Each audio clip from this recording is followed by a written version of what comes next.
Good evening, ladies and gentlemen. Welcome to a prime-time newscast in the English language on Canal International. I'm called Morinzi at Top Stories.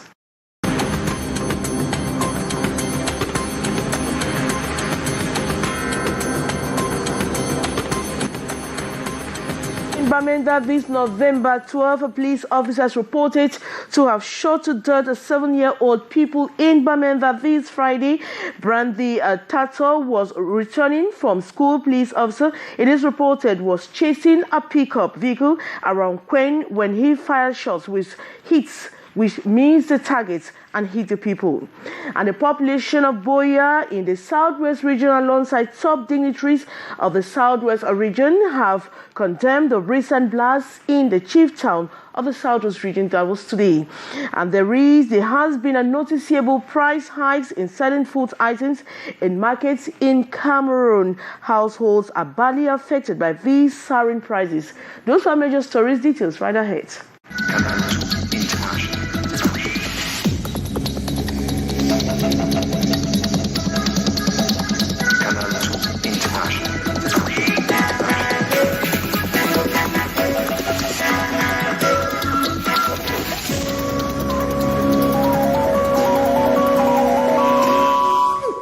Good evening once more. Cameroonians in the diaspora have been called upon to impact the country's development from their countries of residence. The call was made by the President of the Senate, Marcel Nyat Difenji, during the opening of the November session of the Upper House of Parliament. More with Beatrice Ngamu. Cameroonian sons and daughters in the diaspora are being called to bring in their contribution for the sustainable development of their country, the well-being of the population, for peace to reign, and for the country to advance positively. The contribution of each and every one imperative. The invitation came from the President of Senate, Marcel Nyat Difenji, during the opening of the November session of the Upper House of Parliament yesterday evening.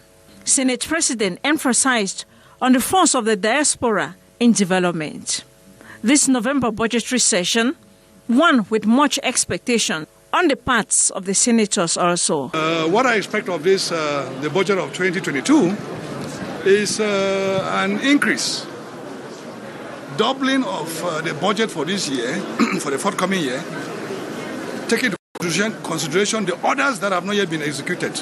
Because to my humble mind, I have not seen any budget executed in the Northwest region and the Southwest region alike. And the excuse the ministers or the government gives is because of the security crisis.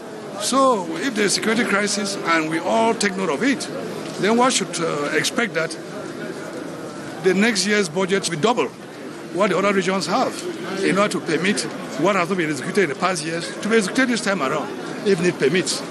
Or an accumulation of what has not been executed throughout the years since this crisis started, because I think if there's anything that has been executed, it's just in signature. I think they've just been signing by papers and collecting monies privately. I need people to show us what they have been doing in the field, because to my observation, nothing has been done. The Senate also condemns the harmful effects of the social media, whose powerful communication is fast gaining ground and propagating fake news, wrong information, hate speech, slander, and many, seen as a drift obstructing public like individual freedom, democratic stability, and the preservation of social peace. And there has been noticeable price hikes in certain foodstuffs in markets in Cameroon. Households are badly affected by the soaring prices, while traders have blamed the situation partly on foreigners who have invaded markets and are exporting to the detriment of the local consumers. More with Gladys Ambo Tibang. With each passing day in Cameroon, the cost of living becomes more expensive for an average Cameroonian.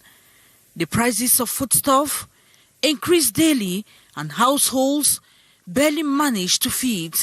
We are at the Sandaga market in Douala, one of the biggest wholesale vegetable and staple food markets in Central Africa. Traders are lamenting. For now, 5-liter bucket of granule is supposed to be 2,300, but it's 2,700 because there's lack. A cup of coffee is 200 francs instead of 150. We are suffering. Cameroonians are suffering. It's difficult for people to eat. A cup of granite is supposed to be 125, but we are on 150. It is difficult for people. Life is becoming tough.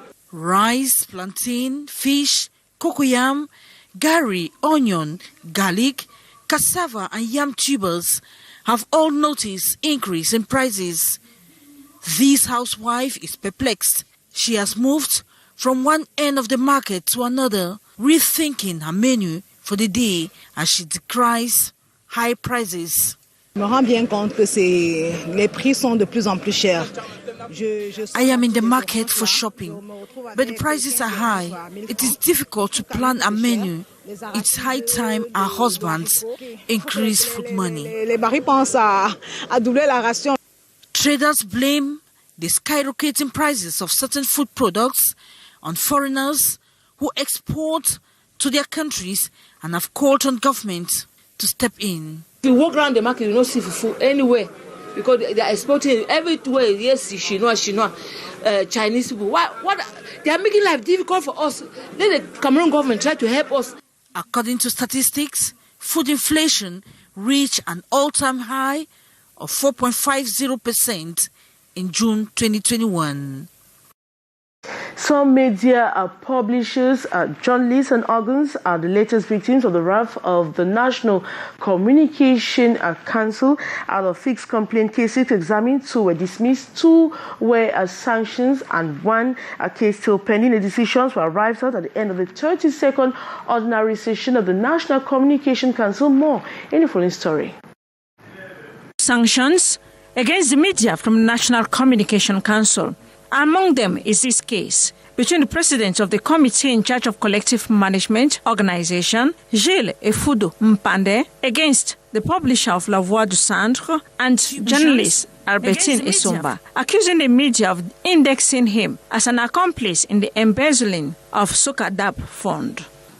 The council, after having addressed 1 summons to the above-mentioned publisher and the journalist concerned, to which they did not bother to reply, first of all, established the guiltiness of the offenders, decided on the one hand to address a warning letter to the publisher of the newspaper, Mr. Emmanuel Ekuli, and on the other hand, suspends Albertine Esomba, journalist working with La Voix du Centre, for a period of 2 months from practicing the profession of journalism in Cameroon. 2 others, Le Calam newspaper, saw the publisher Xavier Messi warned by journalist Abubakar Mahmoudou given 2 months of the profession. Same fate for Zachary Ndiomo, publisher of Les Zénith, while journalist Roger Liang Etundi is off the profession for 2 months also. Their case was with the general manager of the National Social Insurance Fund. That between the former general manager of Orange and Echo Martin newspaper,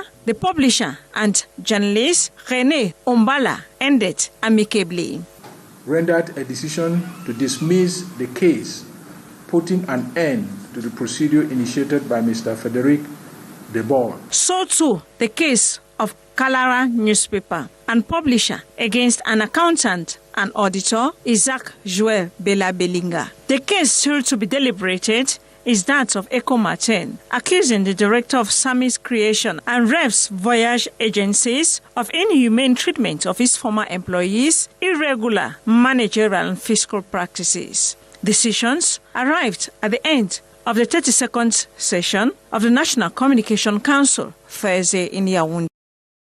A huge crowd of angry residents of Bamenda Northwest region of Cameroon this afternoon marched to the governor's office to protest the killing of a 7-year-old young school girl by police officer at the security checkpoint of a New Road Junction. The incident reportedly happened when the policeman opened fire targeting a vehicle whose driver did not comply with them by immediately stopping. More in the following story with Gladys Ambu Zibang. It has been a tense afternoon this Friday, November 12, 2021, in Bamenda in the Northwest region. Thousands of demonstrators have marched to the Northwest Governor's office to denounce the shooting of a little girl on her way from school along the New Road Queen in Bamenda 3 subdivision by one of the police officers at the checkpoint at New Road Junction as he reportedly opened fire on a vehicle which bullet mistakenly caught the child. Yeah, we are coming from upstation right now. A 7-year-old girl was killed at New Road Junction, Maitu, and Mumezan because of 500. The taxi driver refused to give 500 that the policeman demanded. That's why they shot her. They shot her on her head, and the policeman that shot her on her head in question ran away because the angry protestant came out to kill him. So he ran away for his life. It is due to the death of a little kid that dropped from school. So what is showing shows that I don't know what really happened, but I just got that they shot the child around the near road there. Little girl of about, I don't know, 7. Yeah. Rushed to the nearby PMI Nkwen Hospital, the little girl died, a situation that further angered the already gathering crowd, especially motorbike riders who bought over the keys and led the protesting mourners to the governor's office, while all the police officers at the checkpoint disappeared. While at the governor's office courtyard, the rowdy crowd tried to force its way into the governor's office with the cops, but security forces fired warning shots in the air to disperse them. A young girl coming back from school where she was really wounded as a result of the fire incident. The investigations are going on to confirm the real reason of her demise.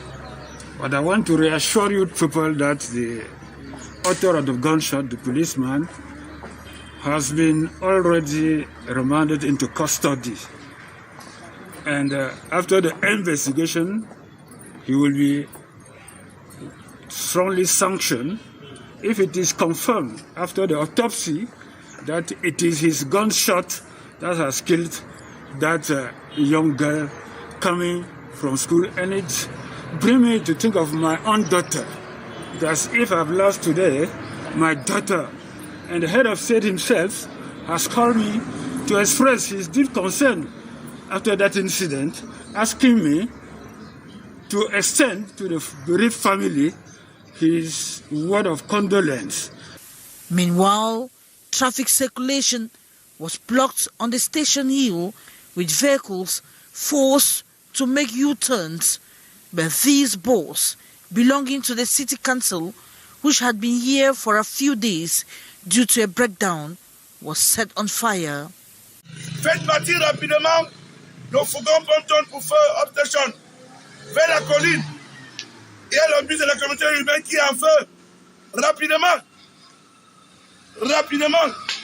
The protesters retired downtown, but gunshots were still heard in some parts of Bamenda at press time, as several businesses and offices were shutting their doors for fear of the unknown, as the crowds kept demonstrating. And in the report there by Gladys Ambo-Dibang on the killing of a 7-year-old people by a police officer in Bamenda this Friday, and the population of Boya in the southwest region of Cameroon alongside top dignitaries have condemned the recent blast in the chief town of the southwest region. The brandished placards with the description, "The better education, better Cameroon. Violence is not an option." The protesters alongside the mayor, Barrister David Mafani, crisscrossed some major areas to express their discontentment. Traditional rulers also marked presence in the peaceful march with witnesses. The performance to witness the performance of a set of rituals. They also perform rituals so as to mark the end of constant blasts in Boya in the southwest region of Cameroon. Boya, the mayor of Boya, David Mafani, used the occasion to drum for a healthy synergy between the military and the population to thwart any form of terrorist. He laments the killing of a cab driver last week in his municipality. And the prevalence rate of diabetes in Cameroon has been increasing in the last 5 years, with statistics showing the rate between 6% to 8%.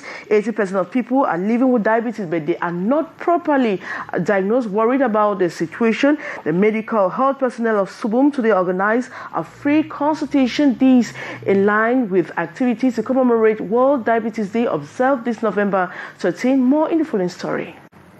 In respect to World Diabetes Day, commemorated on 14th November annually, the health personnel of Sobum Medical Center in Douala have organized an awareness campaign and free consultation for diabetics for the population of Sobum. In Cameroon, the prevalence of diabetes is we have a prevalence of about 6 to 8%. And when we look at the data over the past 10 years, over the last decade, we have tripled the number of persons who have living with diabetes. In 2010, we had about 1 million persons living with diabetes, but now in 2020, statistics show that 3 million people are diabetic. And even after that statistics, we have that about 80% of people who live with diabetes don't even know that they have diabetes. Mr. Albert Fotso has been battling with the disease for more than a decade. He laments how it has been a financial burden on him while trying to seek treatment. He uses this opportunity, as many others, to benefit from the free consultation. The Sobum Medical Center offers treatment for patients having the disease after free consultations. We're giving them rendezvous in a week and other tests we are requesting for them to come for subsequent follow-up.